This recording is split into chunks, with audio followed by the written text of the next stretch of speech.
여러분 안녕하십니까? 오늘 설교 제목은 목숨을 건 하나님의 의리.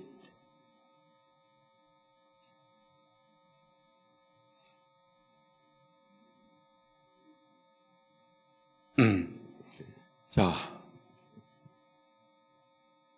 이 좀 띄워주세요.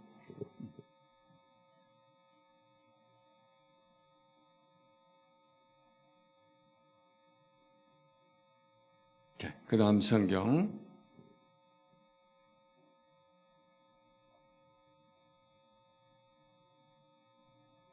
오케이, 좋습니다. 자, 제가 개역 개정으로 되어 있는데 이해하시고, 자, 성경. 로마서 3장 21절.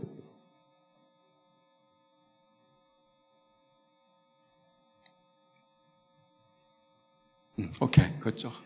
자, 여기 말씀을 보면, 여기에서 이제 가장 중요한 말은 하나님의 의인데, 하나님의 의라는 말이 무려 4번이나 나옵니다. 21절에 이제는 율법 외에 하나님의 한 의가 나타났다. 여기서 그냥 한자는 왜 넣는지 모르겠어요. 그냥 하나님의 의가 나타났다. 그렇게 하면 되고, 22절에 뒷부분에 보면 예수 그리스도를 믿음으로 말미암아 모든 믿는 자에게 미치는 하나님의 의니, 하나님의 의라는 말이 또 나오고, 25절에도 저 뒷부분에 보면 자기의 의로우심을 나타내려. 여기에서 똑같은 헬라어 단어인데 번역을 왜 이랬다 저랬다 했는지는 모르겠는데요, 자기의 의를 나타내려. 그러니까 하나님의 의죠. 자기의 의를 나타내려. 그다음 26절에 곧 이때에 자기의 의로우심, 이것도 자기의 의를. 그러니까 여기 하나님의 의라는 말이 무려 4번이나 나옵니다. 자, 이 하나님의 의라는 말이 무슨 의미일까? 그 다음 성경 기절 띄워주세요.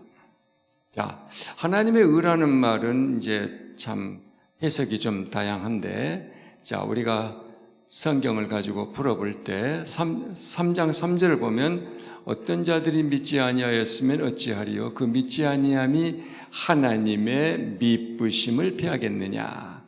하나님의 미쁘심, 미쁘단 말은 하나님이 신실하다, 이런 말이에요. 그다음 3장 5절을 보면 우리의 불의가 하나님의 의를, 여기서 하나님의 의라는 말이 나오고, 3장 7절에 그러나 나의 거짓말로 하나님의 참되심, 이 참되심이란 말은 하나님이 거짓말 않고 말씀대로 꼭 약속을 지키신다, 이 말이에요. 그래서 여기에서 하나님은 미쁘시다, 하나님은 의로우시다, 하나님은 참되시다, 이게 다 비슷한 말입니다. 그래서 여기에서 이제 우리가 하나님의 의라, 하나님의 의라는 말은 하나님이 신실하시다, 하나님은 미쁘시다, 하나님은 신실하시다, 이제 그런 의미예요. 그래서 하나님의 의라는 말은 우리가 보통 부부간에 부부의 의를 지켜야 된다, 이 말은 뭔 말이에요?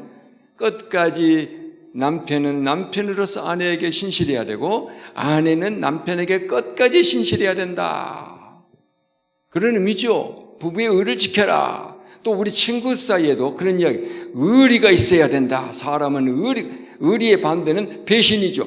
배신하면 안 되고 끝까지 친구로서 그 관계에 충실해야 된다, 이런 의미죠. 그렇다면 여기서 하나님의 의라는 말은 쉽게 말하면 하나님의 의리, 하나님의 신의를 이야기하는 겁니다. 자, 하나님이 의리, 그 이야기를 할 때는 관계 속에서 의리를 이야기하죠. 혼자 의롭다는 말이 어디 있어요?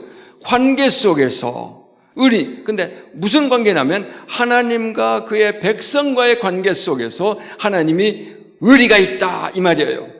그러니까 하나님과 우리 백성과의 관계 속에서 하나님은 끝까지 의리를 지키신다, 끝까지 신의를 지키신다, 이런 의미입니다. 자, 우리 하나님과 우리 인간과의 관계를 성경은 여러 가지로 묘사를 하고 있는데, 하나님은 우리의 아버지시고 우리는 그의 자녀다. 또 하나님은 우리의 왕이시고 우리는 그의 백성이다. 또 하나님은 우리의 목자시고 우리는 그의 양이다. 심지어 하나님은 우리의 남편이시고 우리는 그의 아내다. 이렇게 아주 다양하게 하나님과 우리의 관계를 이렇게 표현하고 있는데요. 이게 이제 바로 이런 관계를 언약이라고 합니다. 언약. 우리는 보통 언약 그러면은 약속 그렇게 생각하는 경향이 있는데 성경에서 언약이라는 말을 할 때는 관계를 이야기해요. 관계. 자, 이런 언약 관계. 그런데 이 언약 관계 속에서 배신은 죽음입니다. 배신은 죽음이에요. 하나님께서 인류의 조상 아담에게 선악과를 따먹으면 정령 죽을 것이다. 반드시 죽을 것이다. 자, 이 말은 다른 말로 하면 배신하면 죽는다. 그 말이에요. 그리고 성경 도처에 나오는 율법의 저주, 순종하면 복을 받고 불순종하면 저주를 받는다. 이 저주란 말도 달리 말하면 배신하면 저주받는다. 이런 의미입니다. 우리 하나님은 절대로 배신하지 않습니다. 배신은 누가 하느냐? 우리가 해요.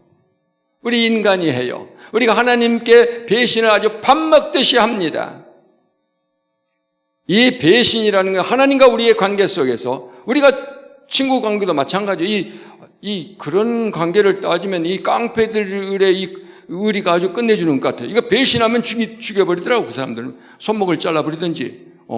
자, 이런 식인데, 자, 하나님과 이 배신 아주 무서운 죄인데, 이 배신, 하나님과의 관계 속에서 이 배신했다 하면은 죽음으로써 그 죄가를 치러야 되는 거예요. 그러면 관계도 끊어지죠. 그런데 우리 하나님은 배신자 인간과의 관계를 끊어버리길 원치 아니하십니다. 끝까지 그 관계를 지키시길 원하시는 거예요. 끝까지 우리 아버지, 우리의 목자가 되어주시기를 원하십니다. 우리 하나님은 끝까지 의리를 지키십니다. 신의를 지키십니다. 그러면 어떻게 우리 하나님은 배신자 인간에게 자기의 의리를 지키실까요? 자, 오늘 이제 읽었던 말씀을 근거로 해서 저는 하나님의 의리에 대해서 좀 더 자세히 말씀을 드리고자 합니다. 그 다음 화면. 자, 첫 번째, 하나님의 의리는 예수님의 신실하심을 통해서 나타났습니다. 다음 3장 21절 이렇게 시작을 해요.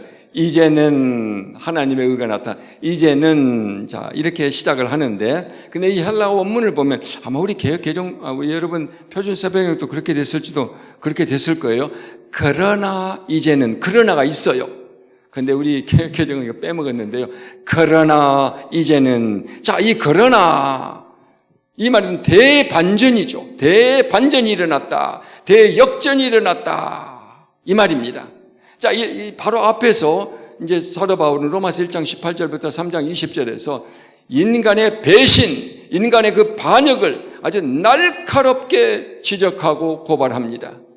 그러면서 모두가 다 하나님의 진노 아래 있다. 모두가 다 하나님의 심판 아래 있다고 선언합니다. 그러면서 나오는 말이 그러나 이제는 대반전이 일어났다. 대역전이 일어났다.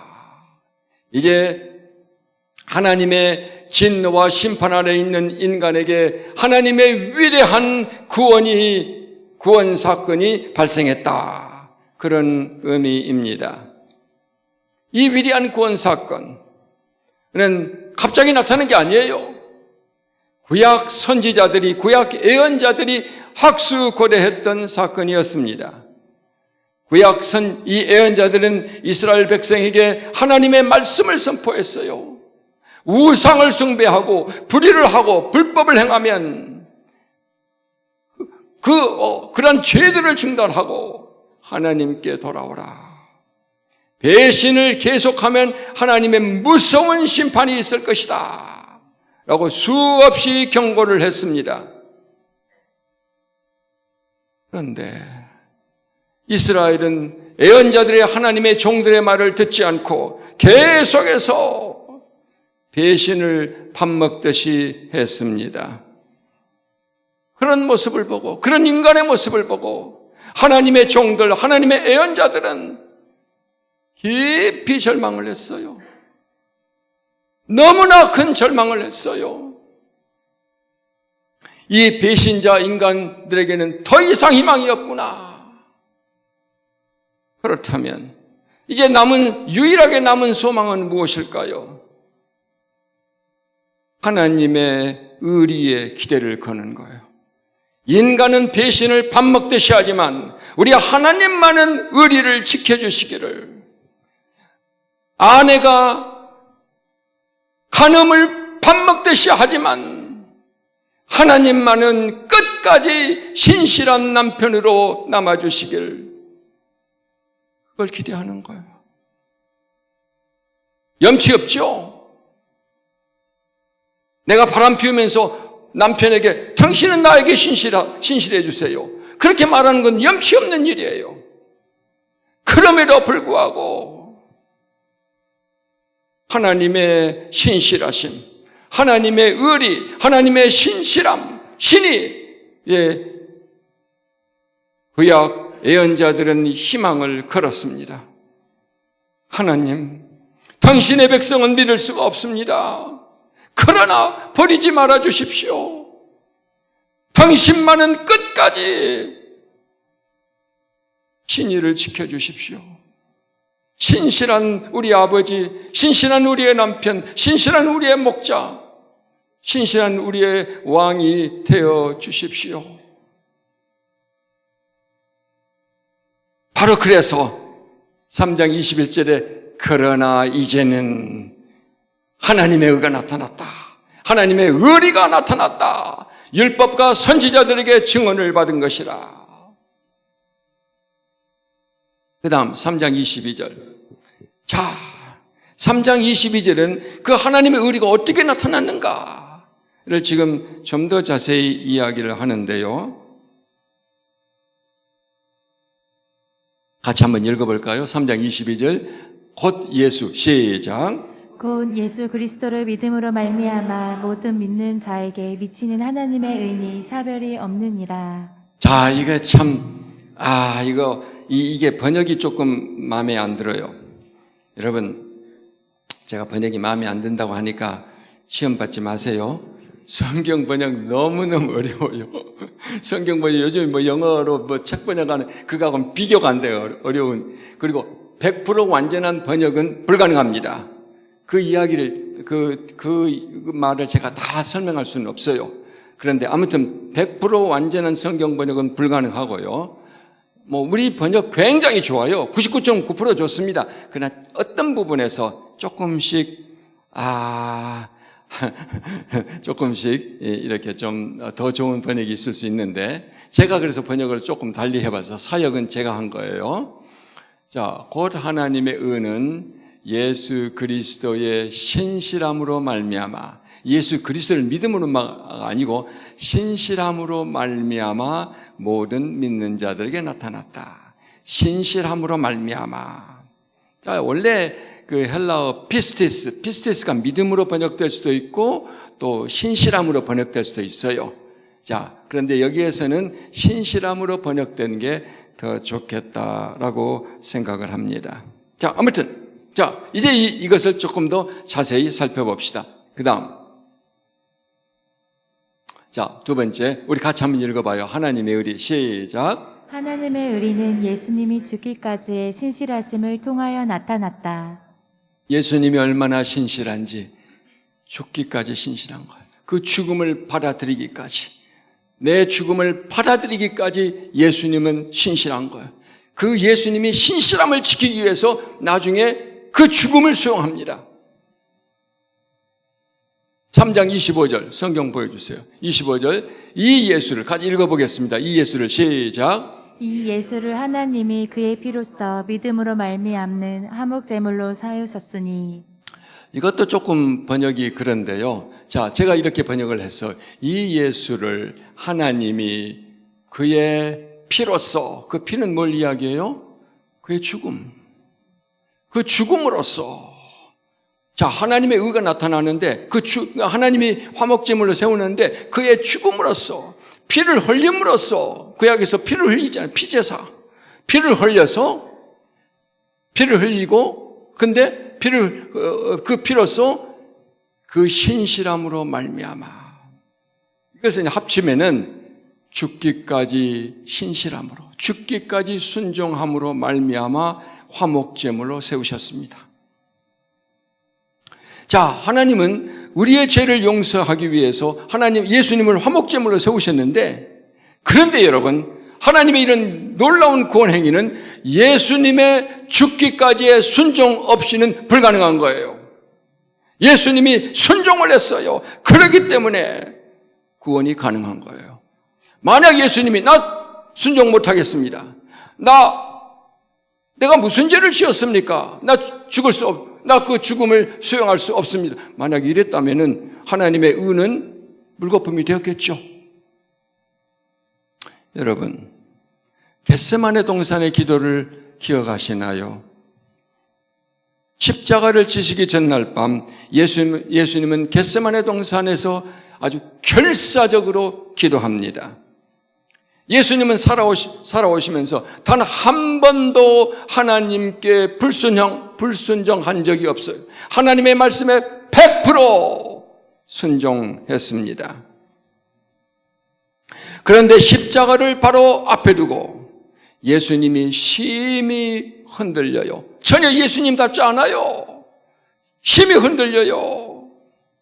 예수님의 마음에 고민이 너무 깊어서 거의 죽을 지경이 되었습니다.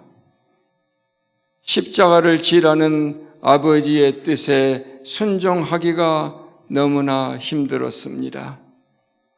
내 아버지여, 만일 할만하시거든 이 잔을 내게서 지나가게 해 주십시오. 나 십자가 지지 않게 해 주십시오. 이 기도는 아마 이런 의미겠지요. 아버지, 지금까지 아버지의 뜻에 단 한 번도 불순종한 적이 없습니다. 그러나 십자가만은 못 지겠습니다. 이 십자가만은 피하게 해 주십시오. 이런 기도겠지요. 예수님은 그 전에 여러 차례 제자들에게 자신이 십자가를 지기 위해서 오셨다고 말씀했습니다. 자기의 사명은 최종적으로 십자가를 지고 십자가를 지는 것이다. 그걸 예수님은 스스로 너무나 잘 알고 계셨어요. 그리고 십자가를 지기 위해서 갈릴리에서 예루살렘으로 친히 올라간 거예요. 누가 검찰이 불러서 간 거 아니에요. 자기 발로 친히, 누가 부르지도 않았는데도 자기 발로 친히 예루살렘에 올라가신 거예요. 당시에 예루살렘 종교 지도자들은 예수님을 제거하려고 했어요. 자기의 기득권을 수여하기 위해서. 예수님이 계시니까 종교 지도자들이 이게 자기들이 거짓 종교인이라는 게 드러나는 거예요. 예수님을 제거해야 자기들의 기득권을 유지할 수 있는 거예요. 그래서 예수님을 제거하려고 했습니다. 제자들이 그 사실을 잘 알고 있었어요. 그래서 제자들이 말린 거예요. 예수님, 스승님, 예루살렘에 올라가시면 안 됩니다. 안 됩니다. 그러나 예수님은 제자들을 꾸짖으시고 제자들 앞장서서 예루살렘을 향하여 올라가셨습니다. 십자가를 지기 위해서지요. 그런데 예수님이 막상 십자가를 지려고 하니 너무 마음의 고민이 커진 거예요. 거의 죽을 지경이 되었습니다. 십자가를 포기하고 싶은 마음이 생겼습니다. 예수님이 십자가 포기하려면 하는 것이죠. 예수님께는 그런 자유가 있지요. 예수님이 십자가를 지어야 할 의무가 어디 있습니까? 예수님이 무슨 죽을 죄를 지었습니까? 예수님이 설사 십자가를 포기한다고 해서 그 누가 예수님에게 당신 왜 십자가 지지 않았느냐고 누가 그렇게 말할 수 있겠어요? 하지만 예수님은 사랑하는 아버지의 뜻을 어길 수도 없었습니다. 예수님은 큰 딜레마에 빠지셨어요. 그래서 예수님은 처음에 이렇게 기도하셨습니다. 아버지여, 만일 할만하시거든 이 잔을 내게서 지나가게 해 주십시오. 그러나 예수님은 잘 알고 있었습니다. 십자가를 지지 아니하면, 자신이 십자가를 지지 아니하면 이 세상의 죄로부터 자기 백성을 구원할 수 없다는 사실을 너무나 잘 알고 계셨습니다. 그래서 이렇게 마음을 바꿔 기도합니다. 그러나 나의 원대로 마옵시고 내 원은, 내 소원은 십자가 안 지는 것입니다. 그러나 내 원대로 마옵시고 아버지의 원대로 하옵소서. 이 얼마나 처절한 기도입니까? 내 원대로 마옵시고 아버지의 원대로 하옵소서. 이 기도를 예수님은 무려 3번이나 드리셨습니다. 예수님이 얼마나 힘쓰고 애써 간절히 기도하셨던지 땀이 막 몸에서 비오듯 쏟아지는데 그 땀이 핏방울처럼 보이는 거예요. 핏방울처럼 보이는 거예요. 십자가는 도저히 못 지겠고 그렇다고 아버지의 뜻을 어길 수도 없고 예수님의 고민은 극심했습니다. 거의 죽을 지경이 되었어요. 그래서 예수님은 결사적으로 기도하는 거예요. 결사적으로 기도하는 거예요. 그때 천사가 하늘로부터 나타나 예수님께 힘을 더하셨습니다. 하늘로부터 힘을 얻으시고 예수님은 결국 십자가를 지시기로, 죽기까지 아버지께 순종하기로, 죽기까지 신실하기로 최종적으로 결단하셨습니다. 이런 예수님의 죽기까지의 순종, 예수님의 죽기까지의 신실함으로 말미암아 하나님의 의리는 찬란하게 드러났습니다. 만약 예수님이 지금까지 단 한 번도 아버지께 불순종한 적이 없지만 십자가만은 못 지겠습니다 라고 했다면 하나님의 의리 물거품이 되었겠죠.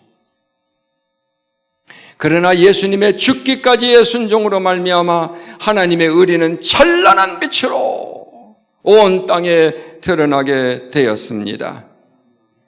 예수님이 자신을 화목제물, 속죄제물로 드리신 결과 우리의 무서운 죄들에 대해서 하나님은 내가 용서한다.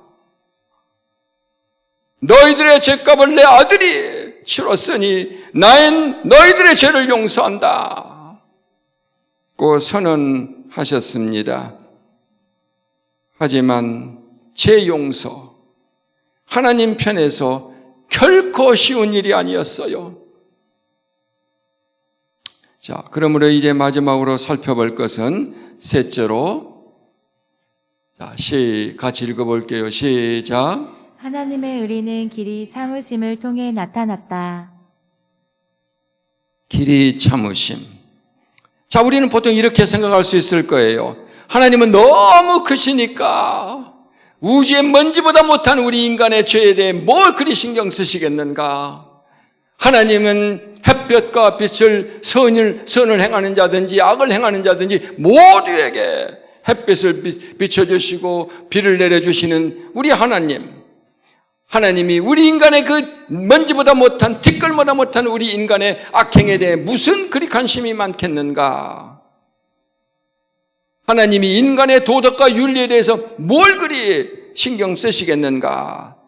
이런 생각을 할 수 있을 수 있겠죠. 또 예수님이 죄를 사하는 권세가 있다고 이야기하셨습니다. 중풍병자에게 작은 자야 내 죄사함을 받았느니라 그렇게 선언을 했어요.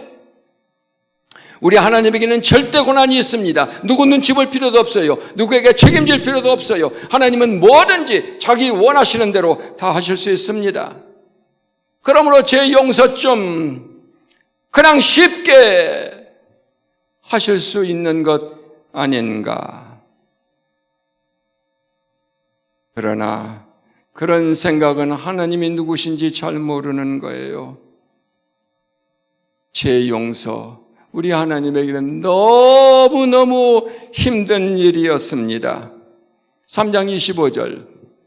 자, 같이 한번 읽어보겠습니다. 이는 하나님께서 시작. 이는 하나님께서 길이 참으시는 중에 전에 지은 죄를 간사하심으로 자기의 의로우심을 나타내려 하심이니. 자, 여기서 전에 지은 죄를 관가했다. 관가했다는 말은 그냥 처벌하지 않고, 우리가 죄를 지을 때마다 그때그때 처벌하지 않고 그냥 관가하고, 분명히 알고 계시지만은, 분명히 우리의 죄를 알고 계시지만 그때그때 처벌하지 않고 그냥 관가하고 지나가셨어요. 그러나 하나님이 죄를 관가하신 것 쉬운 일이 아니에요. 우리가 죄를 지을 때 그냥 처벌하지 않고 그냥 쉽게 지나가는 것, 우리 하나님에게는 굉장히 힘든 일이었습니다. 자, 3장 25절 하를 보면은, 길이 참으시는 중에 라는 말이 나오죠. 우리 하나님은 거룩하시기 때문에 우리가 죄를 지으면, 그리고 우리 하나님 우리를 굉장히 사랑해요. 심지어 우리를 아내라고까지 부르지 않아요. 그렇게 우리 한 사람 한 사람을 굉장히 귀한 존재로 하나님은 여기시기 때문에 우리가 죄를 지으면 실망하죠. 우리가 죄를 지으면, 하나님께 배신하면 하나님은 마음에 고통을 느껴요. 우리를 그렇게 귀하게 여기시는 거예요. 한 사람 한 사람을 대단히 귀하게 여기시는 거예요. 우리가 배신하면 고통을 느끼고, 우리가 하나님께 신실하면 하나님을 사랑하고, 하나님께 충성하면 하나님은 기쁨을 느끼고 극도의 희열을 느끼고, 하나님은 그런 하나님이십니다. 그런 하나님이시기 때문에 우리가 죄를 지으면 마음의 고통을 느껴요. 배신당했을 때 얼마나 큰 고통을 느낍니까? 사랑하는 자에게 배신당했을 때 그 고통이 가장 큰 고통이에요. 인간이 경험할 수 있는 가장 큰 고통은 배신자, 사랑하는 사람에게 배신당했을 때 가장 큰 고통을 느껴요.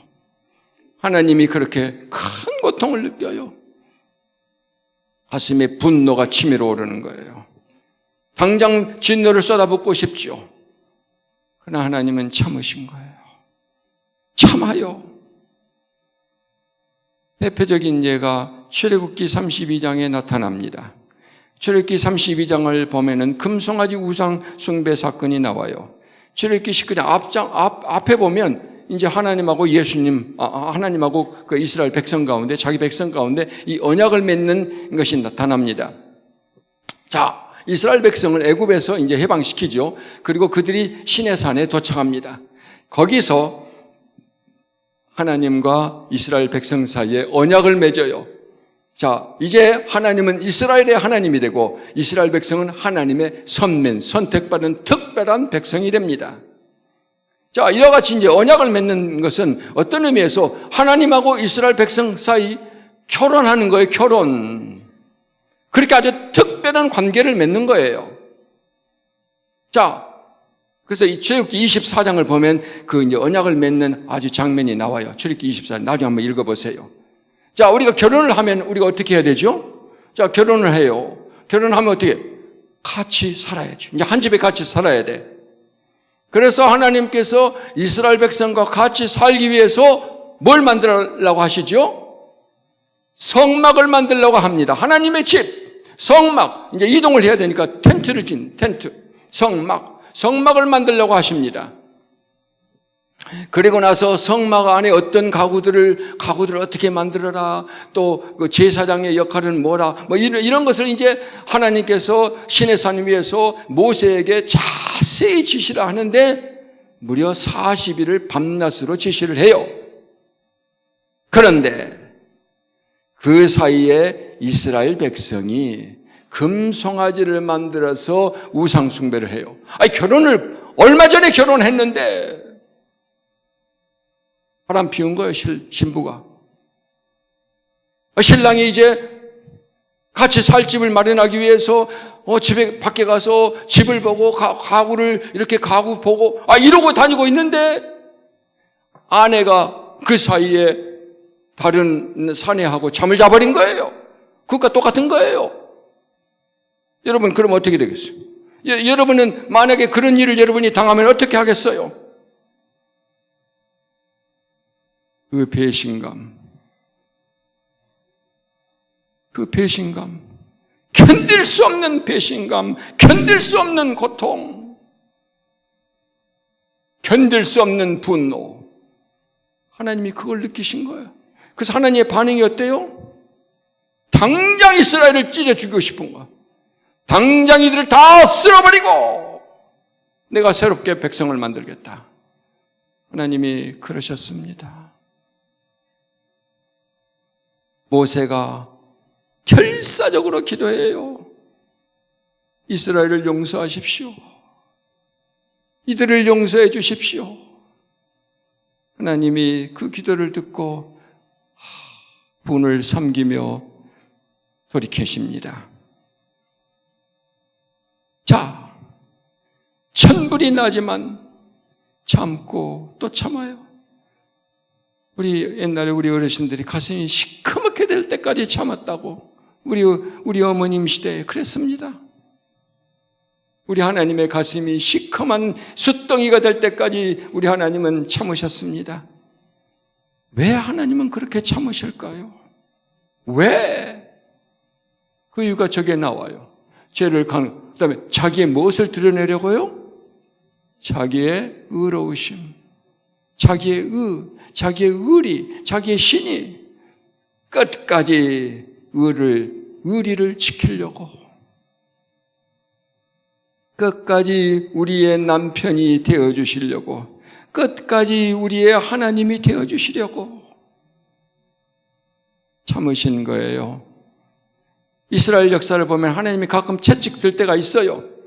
그러나 그건 회개를 촉구하는 거지. 그리고 최후에 하나님의 무서운 심판이 있다는 것을 경고하기 위해서 조그마한 채찍 드는 거예요. 그런데 이스라엘 역사를 보면 온통 이스라엘은 배반 온통 이스라엘 역사가 그래요. 그러나 하나님은 또 용서하고 끝까지 그 신이 의리를 지키시는 거예요. 그 하나님의 의리의 절정이 뭔가? 십자가입니다. 결국에는 하나님이 이스라엘 역사를 통해서, 인류의 역사를 통해서 하나님의 분노가 쌓였는데 그걸 나중에 누구에게 쏟아붓는가? 자기의 순결한 아들 예수님에게 자기의 모든 분노를 다 쏟아버렸습니다. 예수님이 왜 겟세마네 동산에서 그토록 고통을 느끼셨는가? 하나님의 분노를 느끼는 거예요. 그 분노가 너무 무서운 거예요. 자, 그 인류의 그 많은 죄를 그 순결한 예수님에게 다 쏟아부어 버린다. 여러분, 이게 말이나 되는 이야기나요? 이게 인간 상식에 맞는 이야기나요? 아니면 법에 맞는 이야기나요? 무지한 자에게 그 악한 죄를 거기에다 다 쏟아버린다. 이게 이 세상에서 그런 일이 있을 수 있나요? 말도 안 되는 이야기예요. 그런데 우리 하나님은 그런 말도 안 되는 일을 왜 하셨을까요? 끝까지 의리를 지키시기 위해서, 끝까지 우리 하나님이 되어 주시려고. 우리는 신실하지 못해도, 우리는 배신을 밥 먹듯이 해도 우리 하나님은 끝까지 신실하십니다. 우리 하나님의 신실하심, 우리 하나님의 의리는 끝이 없으십니다. 오래전에 제 신학생 중에 이 교사 출신 한 분이 있었습니다. 그분은 오랫동안 교사 생활을 하다가 그냥 사표를 내고 신학교에 왔어요. 아마 소명을 받았던가 봐요. 근데 그분이 신학교에 와서 공부할 때 경제적으로 굉장히 큰 어려움 가운데 있었습니다. 속된 말로 빼도 박도 못하는 상황에 빠져 있었습니다. 그래서 그분은 신학대학원에 다니면서 늘 울고 다녀요. 그런데 그분이 제 로마서 강의를 들었습니다. 제가 로마서 강의를 하면서 하나님의 의리, 하나님의 신실하심, 그 하나님의 의리의 복음을 설명을 하면 그 수심으로 가득 찬 그 얼굴이 환하게 펴지는 걸 제가 봐요. 얼굴이 펴져. 자기가 처한 그 형편을 보면은 이거 빼도 박도 못하는 거예요. 희망이 보이질 않아. 그러나 하나님을 바라보면 그 의리의 하나님, 끝까지 신실하신 하나님, 그 하나님을 생각하면 희망이 보이는 거예요. 희망이 보이는 거예요. 그래서 그분이 그 의리의 하나님을 붙들고 결사적으로 기도했습니다. 기도가 응답됐을까요? 안 됐을까요? 우리 하나님 어떤 분이에요? 신실한 분입니다. 우리 하나님은 반드시 의리를 지키십니다. 그분의 기도가 응답됐어요. 기적적으로 문제가 해결됐어요. 그리고 나니까 이 사람이 확신이 생기는 거예요. 믿음이 생기는 거예요. 내가 교회를 개척해야 되겠다. 교회 개척해서 지금 목회를 잘하고 계십니다. 사랑하는 성도 여러분, 우리 하나님은 의로우십니다. 우리 하나님은 의리가 끝이 없으십니다. 우리 하나님 절대 배반하지 않습니다.